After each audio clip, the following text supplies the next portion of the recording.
자, 이번 시간은 민사특별법에서 공부하는 주제이기도 하고요. 공인중개사법에서도 다뤄지는 주제, 바로 주택임대차보호법, 그리고 상가건물 임대차보호법 등 확인을 하겠습니다. 이 주택임대차보호법이라고 하는 것은 민법 얘기가 먼저 전제가 돼야 되죠. 그래서 임차권이라고 하는 개념과 전세권의 개념을 먼저 전제가 돼야 됩니다. 자, 우리가 이런 경우 있죠. 임대차 계약이라고 하는 거. 자, 우리가 이제 민법에서 공부하게 될 개념인데요. 이런 식입니다. 자, 갑소유의 X주택에 대해서 을과 임대차 합의를 하게 됩니다. 그래서 을이 임차인이 된다라고 한번 전제를 해보겠습니다. 을이 임차인이 된다 해서 갑이 X주택의 임대인의 집에 있고 그 다음에 을이 임차인이 되게 된다라고 했을 때 임대차 계약이라고 하는 것은요. 임대인과 임차인 간에 임대차의 의사의 합치가 있게 되면은 임대차 계약은 성립하게 됩니다. 그래서 계약이 성립하게 되면 임대인은 목적물을 인도해줄 의무를 지고요. 임차인이라고 하는 사람은 바로 차임 등을 지급할 의무가 발생하는 관계, 또 용도에 따라서 이용할 의무가 있는 것, 이런 것이 바로 임대차의 원칙. 자, 요거하고 이제 전세권을 한번 비교를 하게 되면 만약에 X 물건에 X 부동산에 사람에 대해서 을이 전세권을 가지게 된다라고 하는 개념은 이런 식이죠. 전세권은 전세권 설정의 합의라고 하는 것 외에도 전세금의 교부, 그 다음에 세 번째가 전세권 설정 등기라고 하는 것이 있어야지 전세권은 성립하게 됩니다. 그래서 등기라는 부분에 주안점을 두게 되면은 이 X주택에 대해서 전세권 설정 등기라고 하는 것이 이루어져야지 바로 전세권은 성립하게 됩니다. 이에 비해서 임대차라고 하는 것은 이 X주택에 대해서 임차권 설정 등기라고 하는 거 없더라도, 임차권 등기가 없더라도 임대차는 성립을 하게 된다 해서, 자, 등기하면은 전세권, 등기 안 해도 되는 것을 임차권, 이렇게 차이를 두게 됩니다. 그럼 이제 전세권하고 임차권의 차이가 뭐냐라고 했을 때 전세권은 물권에 해당이 됩니다. 그래서 소유자가 바뀌었다. 갑이 병우한테 이 부동산을 팔았다 했을 때 전세권자는 바뀐 소유자에 대해서 뭘 주장할 수 있다? 전세권을 주장할 수 있습니다. 등기가 되어 있기 때문에. 이에 비해서 임대차라고 하는 것은 만약 등기가 되어 있지 않다라고 했을 때 갑이 이 부동산을 누구한테 목적물을 병한테 양도했을 때 임차인은 새로 바뀐 집주인 병에 대해서는 임차권을 주장할 수 없습니다. 그래서 전세권은 물권이라서 소유자가 바뀌더라도 바뀐 소유자에게 전세권을 주장할 수 있는 데 비해서 임차권은 소유자가 바뀌면요, 바뀐 소유자, 건물의 소유자가 나가라고 하면 나가야 된다라고 하는 게 임차권의 의미가 되게 됩니다. 근데 임차권은요, 등기를 안 해도 임차권 자체는 성립할 수가 있는데 임차권 등기라고 하는 것을 하게 되면은 그때는 집주인 바뀌었을 때도 어떻다 계속해서 머물러서 살 수가 있다. 그래서 자, 임대차가 이제 문제가 되는 게 뭐냐면은 결국은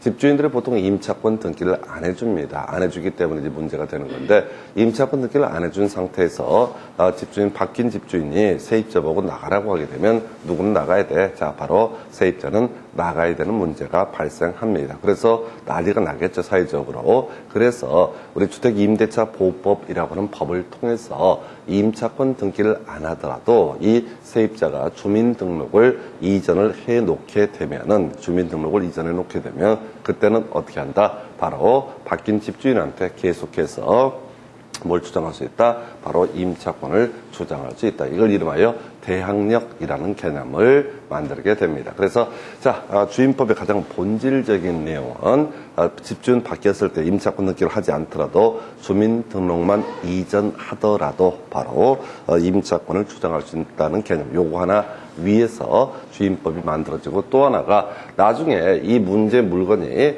경매가 이루어졌을 때, 자, 경매가 이루어지면 우리가 이제 등기된 순위에 따라서 배당을 받게 된다. 이런 것을 앞에 경매할 때 설명을 드렸습니다. 그리고 이제 말소 기준 권리라고 해서 저당권, 근저당권, 담보가 등기, 압류 등기, 가압류 등기, 경매 개시 결정 등기 밑에 있는 등기는 바로 자 경매가 이루어지면 뭐 자 당연히 다 소멸하게 된다. 이런 식으로 이제 공부를 했는데 문제는 임차권 등기라고 하는 것, 임차권 등기라고 하는 거 안 했다고 하게 되면 이게 등기 표시가 안 된다. 그럼에도 불구하고 그 임대차 계약서에다 확정일자 동사무소 가서 확정일자라는 걸 받게 되면은 마치 등기가 된 것처럼 취급을 해서 순위를 배당 순위를 결정을 해준다라고 하는 게 우선 변제권이라는 개념이 됩니다. 그래서 우선 크게 두 가지 대항력하고요 우선 변제권이라는 개념을 세입자에게 임차권 등기를 하지 아니했음에도 불구하고 인정하기 위해서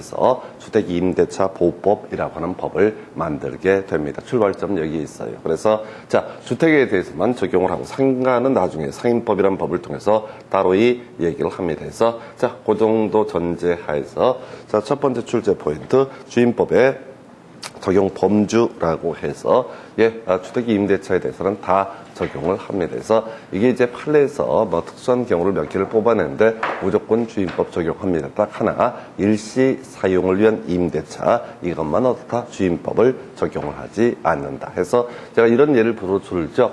자 지금 이제 대학 입시철이 되게 되면 특히 지방 소재에 하고 있던 아이들이 수도권에 있는 대학에 응시 원서를 내기 위해서 뭐 시험 보는데 며칠씩 걸려요. 여러 대학을 원서를 내니까. 자 그때 한 뭐 보름만 어떤 특정한 주택에 대해서 임대차 계약을 체결한다라고 했을 때 이런 경우에는 이 주택 임대차 보호법 굳이 적용할 실익이 없다라고 해서 딱 한 가지예요. 일시 사용을 위한 임대차를 제외하고는 무조건 주임법을 적용을 하게 된다라고 하는 거 이 정도의 얘기로 해석을 하게 됩니다. 그래서 여러분 교재 165페이지 첫 번째 박스 핵심 지문 보니까요.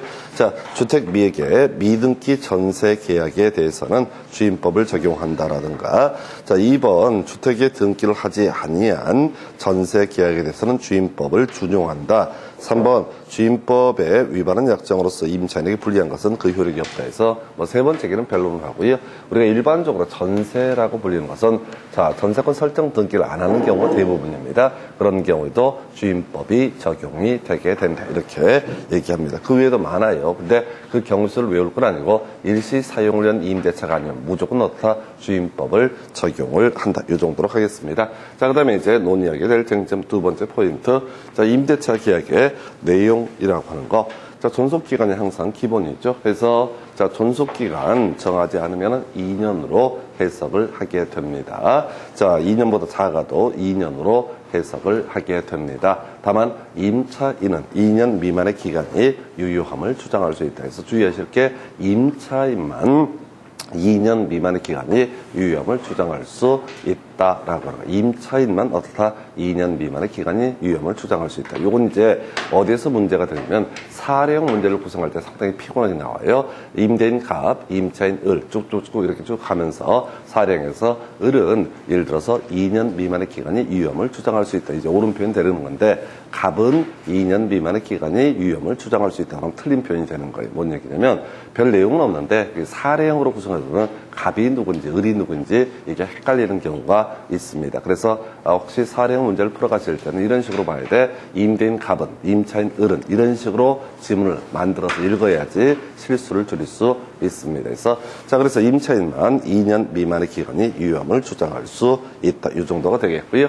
그 다음에 이제 지금 묵시의 갱신이라고 하는 것이 나오게 됩니다. 그래서 자, 묵시의 갱신 관련해서 23회 때는 아주 오래전에 지저분하게 구성이 됐는데 자, 임대차 계약이 자 지금 계약 기간이 완료가 됐습니다. 근데 그 사이에 임대인이 6개월 전부터 1개월 전까지 아무것도 안 했다라든가 임차인이 1개월 전까지 임대차 만료 1개월 전까지 아무 의사도 표시하지 않으면은 이때는 묵시의 갱신이라고 해석을 합니다. 그래서 다시 동일한 내용의 임대차 계약이 체결된 것으로 해석을 하게 됩니다. 요건들이 좀 그렇고요. 자, 다만 딱 하나 예외, 갱신 폐지라고 해서 자, 바로 2기의 참여액에 달하도록 연체했던 임차인에 대해서는 묵시의 갱신이라는 조항을 적용을 하지 않는다. 월세를 2번 체납을 하게 되면은 이게 차임액을 연체하게 되면 이때는 지금 이제 갱신 규정이 배제가 되게 된다. 이렇게 되어 있고요.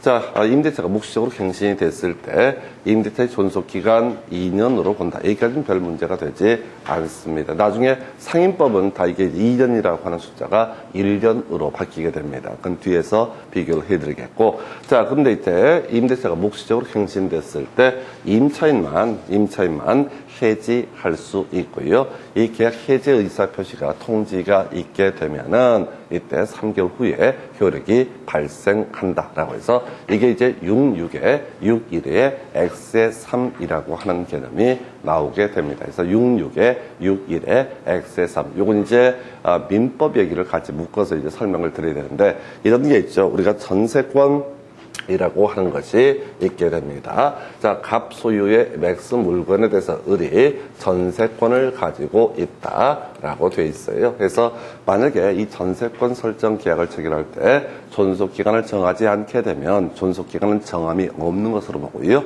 전세권자 누굽니까? 을이 되는 거죠. 전세권 설정자 누가 됩니까? 갑이 됩니다. 이 두 사람은 언제든지 자 계약자 소멸을 통고할 수 있습니다. 자, 존속기간 정하지 않았으니까 나 이제 그만 전세권 유지할래 라고 각각 전세권 설정자도 전세권자도 각각 상대방에 대해서 소멸을 통고할 수 있게 되고요. 그러면 각 6개월 지났을 때 어떻다? 효력이 발생한다. 전세권 소멸 효력이 발생한다 해서 66에서 이렇게 알아보고요. 토지 임대차라고 하는 것이 있어요. 지금 이건 들어두시면 돼요. 어차피 한 번에 못 외워요. 토지 임대차, X토지에 대해서 을이 임차인의 지위를 가지고 있다. 그래서 이게 6하고 6이었고요. 그 다음에 66에 61에라고 되어 있어서 자 임대인도 토지 임대차에서 임대차의 존속기간을 정하지 않는 경우 임대인도 언제든지 해지할 수 있고 임차인도 언제든지 해지할 수 있다. 임대인이 해지 통지를 하게 되면 6개월 후에 효력 발생하고 임차인이 해지 통지를 하게 되면 얼마? 1개월 후에 효력이 발생한다. 이게 토지 임대차에 관한 주제고요. 그리고 지금 공부하고 있는 주임법, 상임법에서는 X의 3이라고 해서 묵시갱신. 나중에 상임법에서는 법정갱신이라는 표현을 쓰는데 임대차 기간이 종료가 됐음에도 불구하고 임대인, 임차인이 아무것도 안 하고 있다라고 하게 되면은 그때 묵시의 갱신으로 해석하죠. 묵시의 갱신 또는 법정 갱신으로 해석을 하는데 임대인은요 해지할 수 없고 임차인만 해지할 수 있고요. 그때 그 효력 임차인이 해지 통지를 하게 되면 3개월 후에 효력이 발생한다 해서 66에 61에 X의 3 다시 갑시다. 전세권이라고 하는 것 존속기간 정함이 없으면 양 당사자 언제든지 소멸을 통고할 수 있습니다. 그러면 이제 전세권 설정자나 전세권자가 소멸 통고를 하게 되면 각 6개월 지났을 때 효력이 발생한다. 토지 임대차에서 만약에 임대차의 존속기간을 따로 정하지 않은 임대차 계약이라고 전제를 하면 임대인도 임차인도 해지라는 것을 상대방한테 할 수 있고요. 임대인이 해지하게 되면 6개월 후에 해지 효력이 발생하고 임차인이 해지를 하게 되면 1개월 후에 해지 효력이 발생하게 됩니다. 주임법, 상임법에서는 이렇게 묵시갱신, 나중에 이제 상임법에서는 법정갱신이라는 표현을 쓰는데 묵시갱신, 법정갱신이 있게 되면은 이때는 자 어떻게 X의 3이라고 해서 임대인은 해지를 할 수 없고 임차인만 해지할 수 있고요. 그리고 그 기간 3개월 후에 효력이 발생한다라고 해서 이게 뭐 별 내용은 없어요. 근데 이제 요는 절대로 이 묵시의 갱신이나 나중에 상임법에서 법정 갱신이 있을 때 임대인은 해지를 할 수 없습니다. 임차인, 자 그래서 주임법, 상임법이라는 개념 자체가 상대적으로 약자인 임차인을 보호하기 위한 법이다 보니까 임차인에게만 해지권이 인정이 되게 된다. 그 정도까지 보셨어요. 한 번만 정리하고 질문 가지고 또 확인해 볼게요. 자, 임대차 기간. 존속기간 정하지 않거나 2년 미만으로 정했을 때 2년으로 보고요. 임차인만 2년 미만의 기간이 유효함을 주장할 수 있다. 한편 일정한 요건 하에서 묵시의 갱신이 이루어지게 되면 임대인이라고 하는 사람 해지할 수 없고요. 임차인은 해지할 수 있습니다. 근데 이런 해지 의사표시를 임차인이 하게 되면 이 도달한 날로부터 3개월 후에 효력이 발생한다. 그래서 세트로 66에 61에 X에 3 이렇게 이제 전세권, 토지임대차, 주임법, 상임법 이렇게 묶어서 앞으로 수십 번 듣게 될 겁니다. 바로 지문 가지고 체크해 볼까요? 여러분 교재 165페이지 두 번째 박스 1번 지문 주택 임대차 보호법상 임대차의 최단 존속기간이 2년이나 임차인은 2년 미만으로 정한 기간이 유효함을 주장할 수 있다. 전형적인 지문이고요.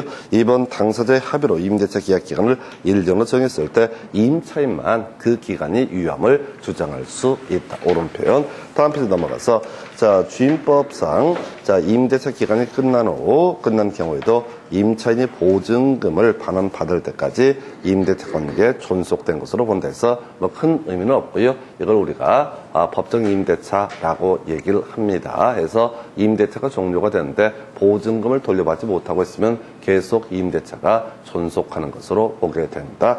그 밑에 주임법상 주택임대차 보호법에 따라서 임대차 계약이 묵시적으로 갱신이 됐을 때 지금 임차인은 언제든지 임대인에게 해지를 통지할 수 있다. 2번 주택 임대차 계약이 묵시적으로 갱신된 경우 임대인은 언제든지 이거 틀렸네요. 임대인은 해지를 통지할 수 없다라고 하는 거. 임대인은 2년 미만의 기간의 유효함을 주장할 수 없다. 그래서 우리가 전체로 볼 때는 66에 6일에 X에 3 이런 식으로 설명을 드리기는 하지만은 실질적으로 임차인을 보호하기 위한 법이다 보니까 임차인만 해지할 수 있다. 이런 게 이슈. 관련 기출문제 좀 오래전 문제인데요.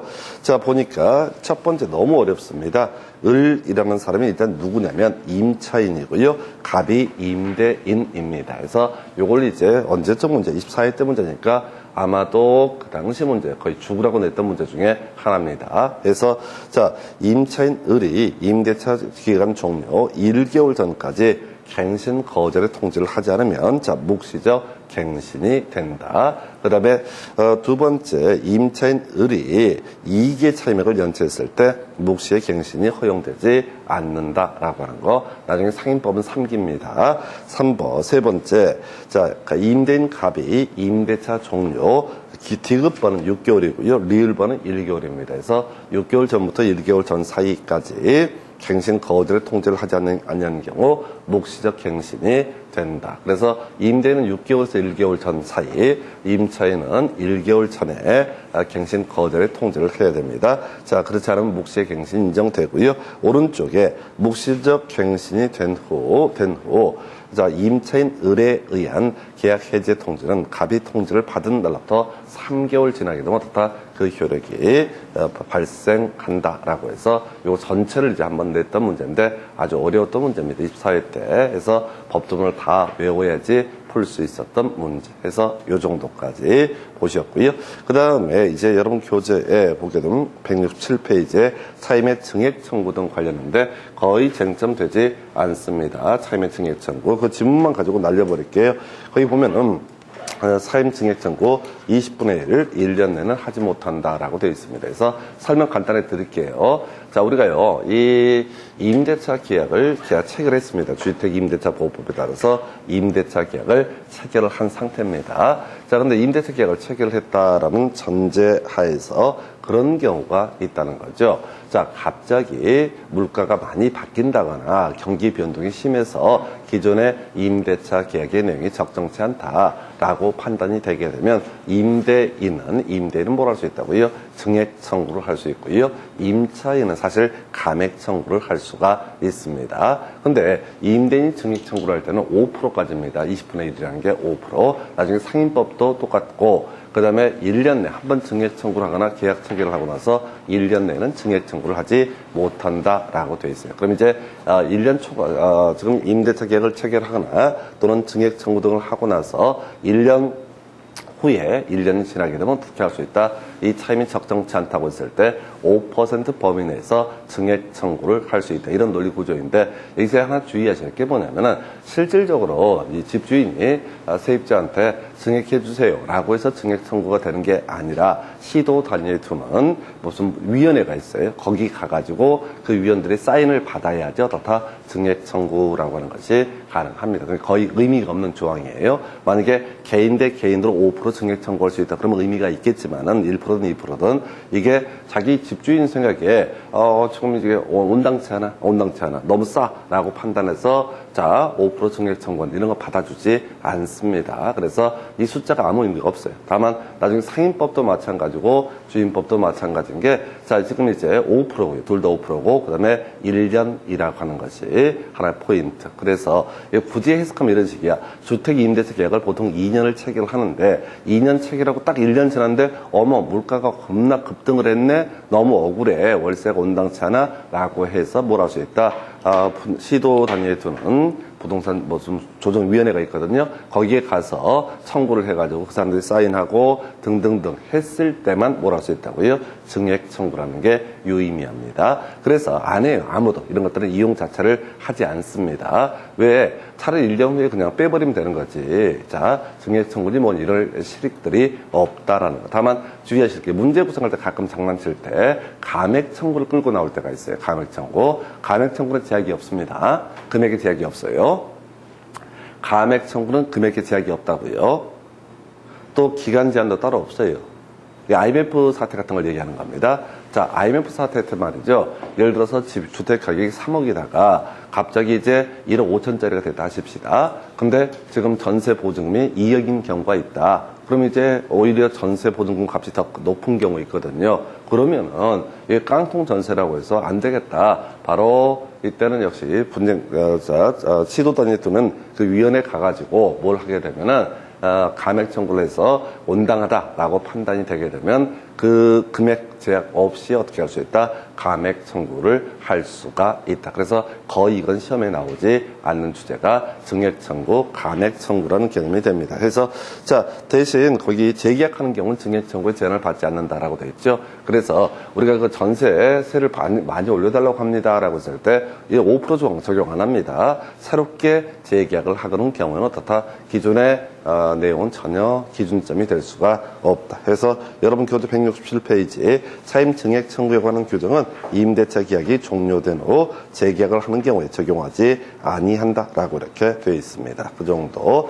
그 다음에 상수자 사실상 혼인관계에 있는 사람, 이 얘기는 나중에 기간 한번 얘기하고 넘어가시고요.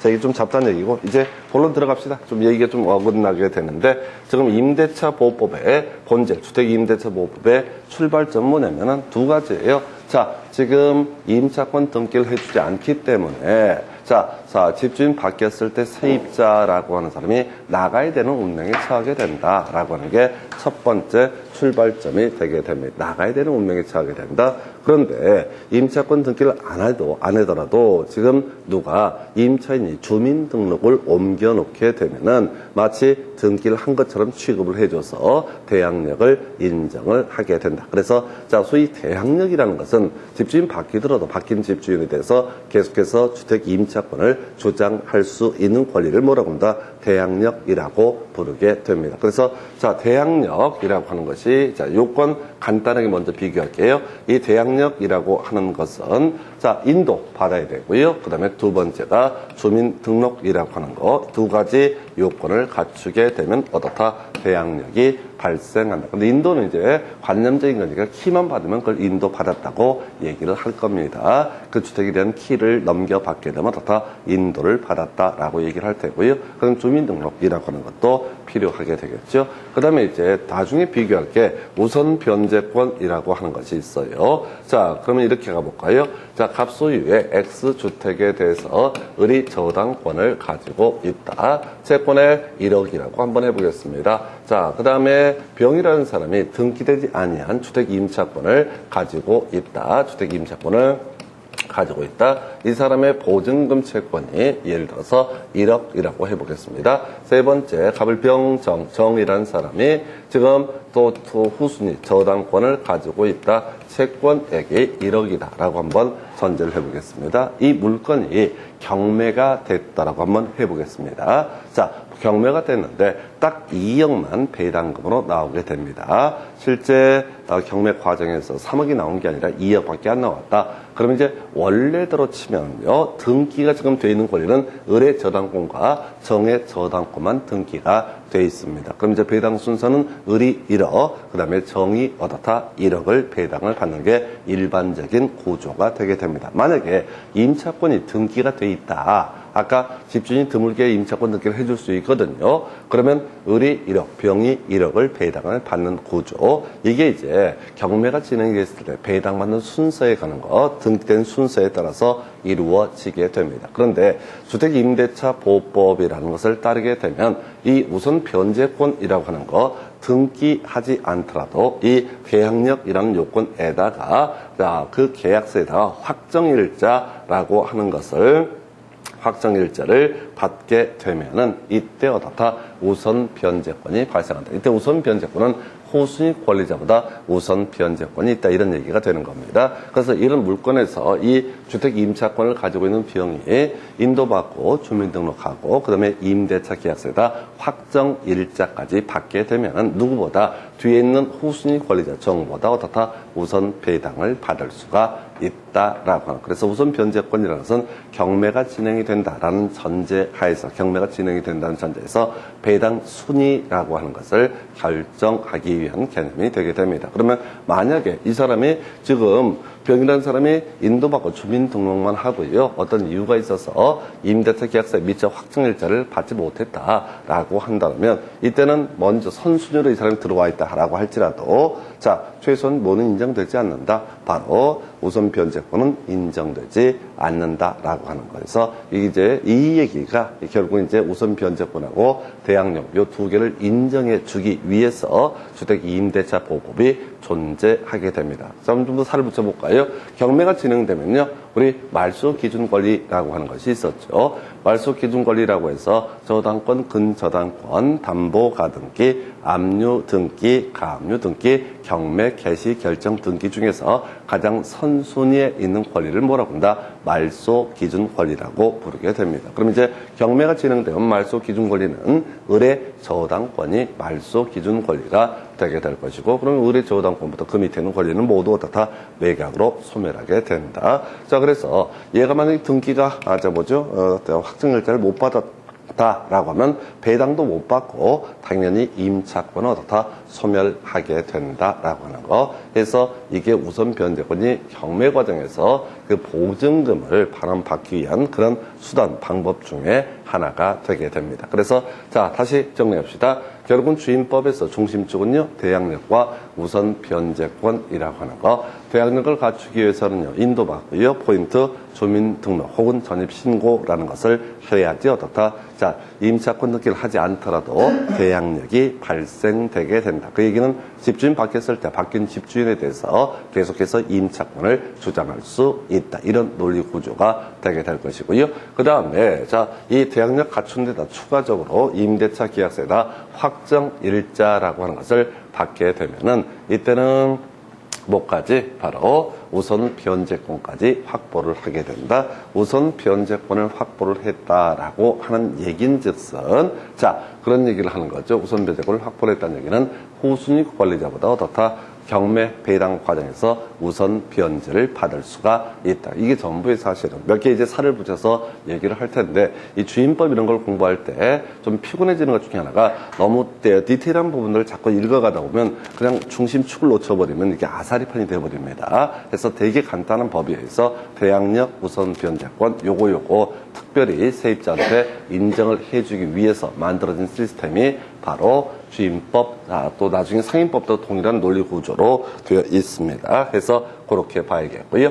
자, 그래서 주임법의 적용 범주 보셨고 대항력 얘기 이제 보도록 하겠습니다. 자, 대항력이라고 하는 개념 간단하죠. 이 대항력이라고 하는 것은 바로 발생 요건이라고 해서 주민등록 전입신고라고 하는 게 전부지요. 해서 다른 내용 볼 것도 없습니다. 그래서 전입신고 하게 되면 어떻다? 대항력 발생한다. 물론 이제 법에서는 인도화라는 표현을 쓰는데, 인도는 관념적인 것이기 때문에 뭐 부동산을 던져줄 수도, 주택을 던져줄 수도 없는 것이고, 키 받으면 그냥 인도라고 해석을 합니다. 어찌됐든 간에, 전입신고. 이때 임차인이 전입신고를 하면 대항력이 발생할 텐데, 특성 경우 봅시다. 임차인이 아니라 그의 동거 가족만 전입신고 하더라도 대항력 발생하게 되는 주체. 특별히, 결국은 이제 이런 얘기죠. 여기에 사람이 살고 있는지 없는지를 확인할 수 있는 공시수단. 이게 이제 주민등록이라는 개념이 되게 될 것이고, 두 번째, 우리가 단독주택과 공동주택이라고 하는 개념이 있게 될 텐데, 단독주택은 소유자 한 명이다. 이런 취지가 될 테고, 우리 여기서 이제 이슈가 되는 것은 다가구주택을 예시를 합니다. 다가구주택은 단독주택의 일종이 되게 되겠고요. 그 다음에 다세대 연립 아파트 등은 공동주택의 일종이 되게 됩니다. 특별할 거 없어요. 이건 이제 공법적인 마인드가 필요한데, 다가구주택이라는 것은 집원까지만 기재해도 특정할 수 있다라고 봅니다. 그래서 집원까지만 기재해도 특정할 수 있기 때문에 대항력이 발생되고요. 다세대 주택은 공동주택입니다. 아파트 생각하시면 돼. 무슨 아파트, 몇 번지 무슨 아파트로 특정할 수 없어요. 동호수까지 기재를 해야지 어떻다? 대항력이 발생되게 된다. 그래서 뭐 이런 것들은 기초 중에 기초. 지문 던져주면 제일 유치한 형태의 문제. 그리고 여기서 논의의 포인트는 다가구, 집원, 다세대, 동호수 이렇게 갈 게 아니라 이게 다 단독주택이냐 공동주택이냐 요 관점으로 가게 되면 아주 간단해요. 이게 이제 민법 판례에서 뭐라고 써놨는데 실질적으로 공법적인 마인드를 가지고 접근을 하게 되면 너무나 당연한 게 아파트와 같은 다세대와 같은 공동주택에서는 동호수까지 특정을 해줄 필요가 있다. 이런 의미가 되겠습니다. 그리고 나서 이제 전입신고 요건 이제 한 번 나왔었나 행정청이 수리한 경우에 효력이 발생한다. 요렇게 돼 있습니다. 그래서 요건 이제 어떻게 해석을 해야 되냐면 지금 행정청이 수리한 경우에 효력이 발생한다라고 이렇게 돼 있어요. 어떤 경우가 있어요? 이건 특수한 경우인데요. 옛날에 동사무소 가서 전입신고를 하러 갑니다. 전입신고를 했는데 예를 들어서 5번지 2동 105호 이렇게 이제 전입신고를 했어요. 그런데 담당 공무원이 요걸 이제 받아가지고 전입신고해서 수기 옮겨서 적을 때 얘들이 어떻게 실수했냐면 5번지 1동 105호 이런 식으로 전입신고를 잘못해버린 거야. 그리고 2동 105호가 나중에 경매가 진행이 되고 등등등 사태가 터진 거예요. 그러면 이제 누구는 임차인 입장에서는 자기는 올바르게 전입신고를 했으니까 당연히 주민등록 옮겨가서 대항력도 있고 우선 변제권도 있을 거라고 기대에 맞이했는데 나중에 보니까 자기가 전입신고 자체가 잘못되어 있는 거야. 옆동으로 되어 있는 거예요. 그러면 이 사람은 대항력을 인정해 줄 것이냐라고 하는 거 인정해 줘야 된다고 보고 있어요. 그래서 인정을 해 준다는 얘기는 뭐냐면 전입신고 효력이 발생하는 시기는 행정청에게 도달했을 때 효력이 발생한다. 우리가 민법 공부하실 때 의사표시의 효력 발생 시기 언제? 도달주의라고 이렇게 얘기를 하거든요. 내가 2동 105호에 입주하겠다라는 전입신고를 하게 되면 이미 그 자체로 어떻다? 효력이 발생되게 된다. 요즘에 이제 한참 이제 이슈가 됐던 것 중에 하나가 어떤 이제 인터넷에 뭐 글을 자꾸 쓰는 분 중에 한 분이 뭐 정당에다가 뭘 하겠다. 나 그 정당 탈당하겠다, 탈퇴하겠다 요렇게 했는데 왜 탈당 처리를 안 해주냐 막 이렇게 대판 써놓고 있는데 사실 그건 이제 그분이 법을 몰라서 그런 거죠. 법적으로 보게 되면 탈당의 의사표시가 거기에 도달하게 되면 그 당에서 처리를 하든 말든 그건 전혀 별개 문제로 이미 의사표시 효력은 발생하게 되는 겁니다. 똑같은 원리고요. 동사무소 가서 내가 2동 105호에 전입신고를 하겠다는 의사표시를 하게 되면 그 자체로 어떻다고요? 효력이 발생하게 된다. 담당 공무원이 실수로 옆동으로 표시를 했다는들 대항력 자체는 이미 발생하게 될 것이다. 그럼 이제 이 문제는 어떤 게 문제가 되냐면, 자, 이동 105호에 경매가 이루어졌습니다. 그러면 이제 이 사람의 대항력이 있으면 후순위 권리자보다 나중에 확정일자를 받았던 전제에서 우선 변제권을 행사를 하게 될 텐데, 지금 등기부에 표시가 안 되잖아요. 자, 전입신고 잘못되어 있는 상태란 말이에요. 그럼 국가가 나중에 손해배상을 하는 건 별개의 문제로 일단 세입자는 어떻다? 보호를 받을 수 있다. 요런 얘기가 되는 거야. 요런 얘기가 바로 자, 전입신고 행정승인 수리한 경우에 그 효력이 발생한다. 그래서 이게 이제 뭐야? 대항력을 얻기 위한 전입신고에 관한 내용이 되겠습니다. 그래서 효력 발생 시기, 대항력의 발생 시기. 자, 바로 모든 요건 인도 주민등록을 마친 날의 다음날 0시부터 대항력이 발생하게 된다. 뒤에서 확정일자 받게 되면요, 역시 자, 주민등록 마치고 확정일자를 마치고 모두 갖춘 날의 다음날 0시부터 효력이 발생한다 해서 뒤에서 관련한 쟁점이 하나 요즘에 사회적으로 큰 이슈가 되고 있는 거 설명을 드리도록 하겠고요. 그 다음에 이제 주로 여기까지 거의 구성, 이게 이제 일반 자연인을 가지고 하는 얘기고요. 그 다음에 이제 법인에 관한 부분을 간단하게 체크를 해드리게 되면, 이 법인 부분은 뭐냐면은 중소기업, 이 사원 아파트처럼 쓰기 위해서, 사원들의 기숙사처럼 쓰기 위해서 주택을 임대차하는 경우가 있습니다. 그 다음에 이제 장기 전세주택이라고 해서 서울시에서 했던 정책 중에 하나인데, 서울시에서 자, 주택을 매입해서 그 형편이 좀 어려운 분한테 임차인을 드리는 경우가 있습니다. 예, 이런 경우 등을 상정을 해서 하는 얘기인데요. 토지공사, 지방공사, 중소기업 등이 주택을 임차한 후, 자, 이 사람은 전입신고를 할 수 없잖아요. 자, 법인 이름으로 전입신고를 할 수 없어요. 원래 자연인의 경우, 자기가 임차한 다음에 자기 이름으로 전입신고를 하거나 가족 이름으로 전입신고를 하게 되면은 어떻다? 대항력이 발생한다라고 했던 거. 근데 법인이 임차하고 일정한 자연인을 집어넣는 경우, 이때도 자, 보호를 할 가치가 있거든요. 왜? 자, 토지공사, 지방공사, 중소기업 이런 데서 법인 이름으로 만약에 임대차 계약을 체결했는데 대항력을 인정 안 한다, 또는 우선 변제권을 인정 안 한다, 그러면 경매 진행하는 과정에서 개털된다는 얘기거든요. 그러면 법인에서 법인 이름으로 임대차 계약을 체결 못한다는 문제가 생기게 돼요. 그렇다고 사원 이름으로 공짜로 보증금을 줄 수는 없는 거니까, 위험하니까. 그래서 법인 이름으로 임차하고 그 다음에 그 사람이 선정한 사원이라든가 일정한 자가 전입신고를 하게 되면 나머지 자연인과 똑같이 대항력을 인정을 하겠다라고 하는 거, 큰 의미는 없습니다. 요즘엔 거의 구성 안 되고 있고요.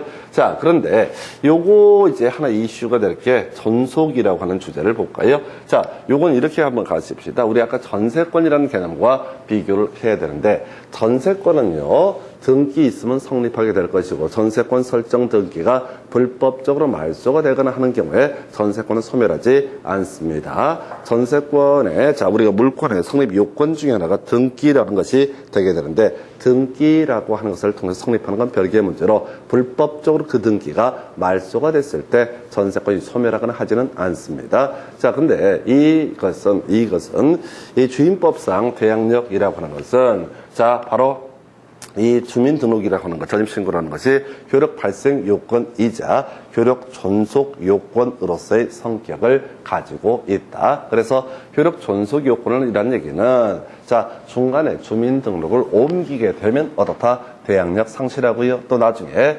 확정일자를 받았다는 전제에서 우선 변제권도 상실하게 된다. 이렇게 해석합니다. 그래서 중간에 함부로 이사 가면 안 된다라는 의미. 자, 대신 이사를 갈 때 똑같은 논리 구조예요. 아까 동거 가족만 전입신고를 하더라도 임차인 이름으로 들어가지 않더라도 대항력이 발생한다라고 했었고요. 똑같은 논리 구조로 동거 가족의 주민등록은 둔 채 임차인의 주민등록을 이전했을 때 이때 대항력 상실되지 않는다라고 이렇게 얘기를 합니다. 그래서 이게 소위 대항력의 의미라고 이렇게 보게 될 것이고요. 그래서 이제 효력에 대해서 체크를 해드리도록 하겠습니다. 대항력 가지고 있으면 가장 본질이 뭐라고요? 집주인 바뀌었을 때 바뀐 집주인에 대해서 자 계속해서 임차권 등기를 안 했음에도 불구하고 임차권을 주장할 수 있다. 이게 이제 가장 본질적인 내용이 되게 될 것이고요. 자 그래서 관련한 효력 등 2개 정도로 가볼까요? 그래서 자 지금 우선 사는 게 중요한 게 아니라 나중에 임대차 기간이 끝났을 때 바로 보증금 반환 청구 새로 바뀐 집주인한테 행사할 수 있다. 뭐 거의 나오지도 않습니다. 상식의 문제로 접근하셔야 돼요. 그래서 자 임차주택의 양수인 새로 집 산 사람입니다. 원칙적으로 종전 임대인의 임차인에 대한 보증금 반환 의무를 진다. 예외적인 경우가 하나 있는데 시험과는 별 관련이 없고요. 그 다음에 조금 어려울 수 있는 것이 이하이야 최우선 변제권이라고 하는 거. 자, 아까 우리가 우선 변제권은요, 이렇게 설명을 드렸습니다. 대항력에다가요, 확정 일자를 갖추게 되면 어떻다? 후순위 권리자보다 우선 변제를 받을 수 있다라고 설명을 드렸습니다. 후순위 권리자보다 우선 변제를 받을 수 있다. 아까 사안 볼까요? 이런 경우 있겠다. 지금, 자, 갑소유 X주택에 이라는 사람이 저당권 1억 가지고 있고, 그 다음에 병이 주택 임차권 1억 가지고 있고, 그 다음에 정이 저당권도 1억을 가지고 있다라고 했을 때, 이 사람이 대항력을 갖추게 되고, 확정일자를 갖추게 되면 어떻다? 후순위 권리자보다 우선 변제를 받는 것이지, 병이 을보다 우선 변제를 받는 것은 아니다. 이게 기본 골격이에요. 그런데 지금 화면에서 그런 얘기를 했단 말이에요. 대항력을 갖추고 있으면 우선 변제권 아닙니다. 대항력을 갖추고 있으면 그 효력으로서 최우선 변제권이 인정이 될 수가 있다라고 되어 있어요. 자, 이건 확정일자랑 상관없는 얘기입니다. 확정일자가 없어도 주민등록만 이전하면 대항력이 발생하고 대항력을 갖추고 있으면 선순위 권리자보다도 어떻다? 일정 금액에서 우선 변제를 받을 수 있는 경우가 있다. 이건 무슨 얘기냐면 무조건 되는 게 아니라요. 소위 소액임차인이라는 요건을 갖추면 됩니다. 소액임차인, 형편이 되게 어려운 분. 자, 서울시에서 지금 아마 1억인가 그렇습니다. 서울시 기준 소액임차인이 보증금이 1억이에요. 그러니까 1억의 전세를 들어가서 한다. 형편이 되게 어려운 분으로 전제를 하는 겁니다. 그 중에서 아마 3,400인가 지금 금액이 어떻게 되는지 모르겠는데 그 3,400까지는 자 선순위 담보 물권자보다도 더 최우선 변제를 받을 수가 있다. 해서 아까 그림 그리면 이런 경우죠. 지금 갑이라는 사람이 자 소유 요건은 주택에 을이 저당권 가지고 있고 서울이라고 전제하고요. 자 보증금 최저 지금 1억을 갖고 있다. 그래서 서울시 기준 소액 임차인에 해당이 되게 됩니다. 그러면은, 자, 이게 배당받는 순서가 어떻게 되는 거냐면은, 자, 이게 만약 1억 5천에 낙찰이 됐다라고 했을 때, 3,400만 원을 먼저 누가 얘가 배당을 받고, 나머지 금액 얘가 배당받고, 그 다음에 또 얘가 자기 몫을 찾아가는 식으로 배당을 받는다. 해서 소액 임차인은 뭐라고요? 최우선 변제, 선순위 담보 물권자보다도 어떻다? 우선 변제를 받을 수 있다. 근데 우리가 그 금액이 얼마냐 이런 것들은 시험에 낼 수가 없어요. 나온 적도 있는데 답이랑 아무 관련이 없어요. 그래서 한 번은 대구가 한번 나오고 한 번은 서울이 나오고 이런 경우 있는데 둘 다 소액 임차인의 범주라든가 이런 것들은 의미 자체가 없습니다. 그러나 우리가 기억할 것, 대항력을 갖추고 있으면 당연히 새로 바뀐 집주인한테 보증금 반환 청구할 수 있다. 나중에 임대차 종료됐을 때.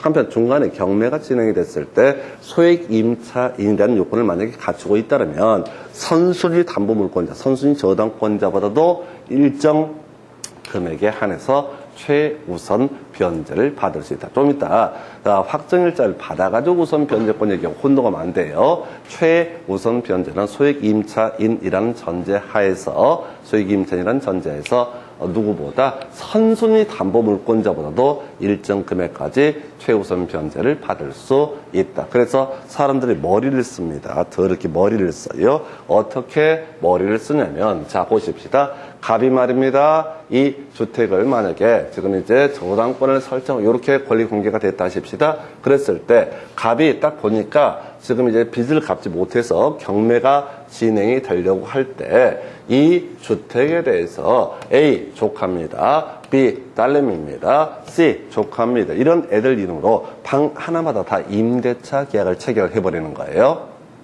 경매가 진행되려고 하니까. 그리고 다 소액 임차인의 요건을 충족을 해버리는 거야. 그럼 한 명당 3,400만 원씩 전세 보증을 아예 3,400으로 하는 거야. 그러면 뭐 방 4개면 D 이렇게 이해 없다고 치고 방 4개면 A, B, C, D 이런 식으로 해버린다고. 그럼 어떻게 돼요? 선순위 담보물권자가 개털되는 수가 있습니다. 이렇게 편법을 이용한다고. 편법을 이용하려고 하니까 법이 여기 대응해서 바뀌게 되는 거죠. 그래서 오히려 여기서는 이제 출제 이슈가 됐던 건 굳이 이거 하나죠. 지금 이거죠. 주택이든 경매 신청 등기 전에 경매 들어가기 전이어야 됩니다. 자, 대항력을 취득한 소액 임차인, 아까 지역에 따라 금액이 달라진다고 그랬어요. 소액 임차인이 배당 요구를 하면 보증금 중 일정 금액을 다른 담보물권자, 이건 선순위 담보물권자보다도 더 우선 변제를 받을 수가 있다. 이렇게 해석을 하게 되는 거예요. 자, 그 다음에 이제 임차인의 보증금 중 일정액이 주택 가액의 2분의 1을 초과하는 경우 2분의 1까지만 어떻다? 우선 변제권이 있다라고 하는 거. 그래서 아까 나중에 경매 진행되기 직전에 수많은 세입자를 막 집어넣어가지고 장난치는 걸 막기 위해서 최대 얼마 2분의 1까지만 최우선 변제권이 인정이 되게 된다라고. 요게 이제 안전장치죠. 그럼 이제 제1금융권 같은 경우는 만약에 담보대출 실행할 때 당연히 50% 미만, 시가의 50% 미만 정도로 자기들이 알아서 계산하겠지만 무작정 대출을 해주지는 않는다. 왜? 저당권 설정해봤자 그 경우에 따라서 호순이지 임차인들이 많은 경우에 소액 임차인 경우는 더더군다나 선순위 담보 물권자보다도 우선 변제를 받을 수 있는 이런 개연성이 있습니다. 그 정도로 봐야겠고요. 자, 그다음에 이제 이 대항력 소멸 이미 설명했던 거 이제 정리를 해본 거야. 자, 주민등록 이전하면 어떻다고요? 대항력은 상실되게 된다. 두 번째, 경매 선순위 저당권의 실행에 따라서 경매가 진행됩니다. 우리 지난 시간에 경매 공부하셨잖아. 자, 선순위 저당권이 있으면 경매가 진행됐을 때 걔가 말소 기준 권리고 말소 기준 권리 밑에 있는 임차권은 매각으로 다 소멸하게 된다. 경매가 진행되면 무조건 소멸하게 된다. 배당금을 보증금을 전에 환수를 하든 못하든 간에 소멸하게 된다. 이렇게 봐야겠고요. 그 다음에 자, 임차 혼동이라고 하는 거. 요 민법 얘기를 한번 끌고 들었는데 자, 이런 게 있어요. 자, 한 사람이 소유권하고 임차권을 모두 갖게 되고 뒤에 꼬리가 없다. 그러면 어떻다? 혼동으로 소멸한다. 해서 자, 요건 나중에 민법 통해서 주로 설명할 예시인데요. 임차인이 경매를 통해서 그 소유권을 취득을 하게 되면은 자, 이 사람은 소유권도 가지고 있고 임차권도 가지고 있기 때문에 뒤에 있는 임차권은 존속시킬 필요가 없거든요. 그래서 이때 임차권은 혼동으로 소멸하게 되는 경우가 있다. 요건 나중에 민법에서 주로 다뤄질 내용 중에 하나가 됩니다. 그래서 이 파트가 공인중개사법에서 한 문제, 또 주임법에서 민법에서 한 문제 이렇게 구성한 영역이에요. 자, 이 정도 내용 설명 좀 길게 드렸고요. 여러분 교재 기준으로 자, 어디 볼까요? 168페이지부터 지문 한번 체크해 보도록 하겠습니다. 그래서 보니까 이렇게 되어 있네요. 자, 지금 보니까 168페이지 1번 지문 임차인이 임차권 등기를 통해서 대항력을 가지는 경우 임차주택의 양수인은 임대인의 지위를 승계한 것으로 본다. 그래서 얘는 좀 뜬금없는 지문이야. 지금 우리는 임차권 등기를 안 해도 주민등록만 이전하게 되면 대항력을 취득한다라고 했었고요. 근데 여기는 이제 임차권 등기를 아예 해버려줬다. 집주인이 허락했다. 그러면 당연히 대항력이 발생한다. 2번 지문이요. 임차인이 다세대 주택에 동호수 표시 없이 부지 일부의 집원에 대해서 주민등록을 한 경우 대항력 취득할 수 없다. 어렵지 않고요. 세 번째, 임차인이 대항력을 취득하려면 주민등록 전입신고 이외에 확정일자를 받아야 한다. 이게 실수하는 거야. 자, 확정일자는요, 우선 변제권하고 관련이 되어 있는 것이고요. 대항력이라고 하는 건 뭐라고요? 전입신고까지만 있을 때 어떻다? 대항력이 발생한다. 이게 착각한다고 한 번에 보면 다시 가장 기초적인 개념이죠. 지금 대항력이라고 하는 것은 인도하고 주민등록만 있으면 어떻다? 바로 대항력 발생한다. 여기 대항력 요건에 추가적으로 계약서에다 일자라고 하는 게 있으면 어떻다. 이때는 우선 변제권이 발생한다. 그래, 이런 게 실수하기 좋은 거야. 어려운 것도 아니고 간단한 주제인데 깜빡 착각할 수 있는 거. 그래서 확정일자는 우선 변제권의 문제이고요. 대항력은 확정일자와 관계없이 주민등록 이전으로 발생합니다. 그 다음에 이제 지방공기업법에 따라 주택사업을 목적으로 설립된 지방공사 주택임대차 보호법상 대항력이 인정되는 법인이 아니다라고 해서 틀리게 뽑았죠. 토지공사, 지방공사, 중소기업 이런 것들도 대항력 인정되는 법인에 해당이 된다. 그 정도고요. 그 다음에 여러분 교재 169페이지 지금 아까 설명을 길게 드렸는데 지금은 간단하게 딱 하나 나왔죠. 보니까 소액 임차인의 최우선 변제권은 주택가액의 3분의 1에 해당하는 금액까지만 인정된다 해서 2분의 1이라고 하는 거 2분의 1까지만 인정이 되게 됩니다. 그 다음에 이제 두 번째 박스 이건 별 쟁점 안 되고요. 넘어가서 지금 확정일자 얘기는 여기까지 보시고 잠시 끊었다가 우선 변제권부터 이어서 설명을 드리도록 하겠습니다.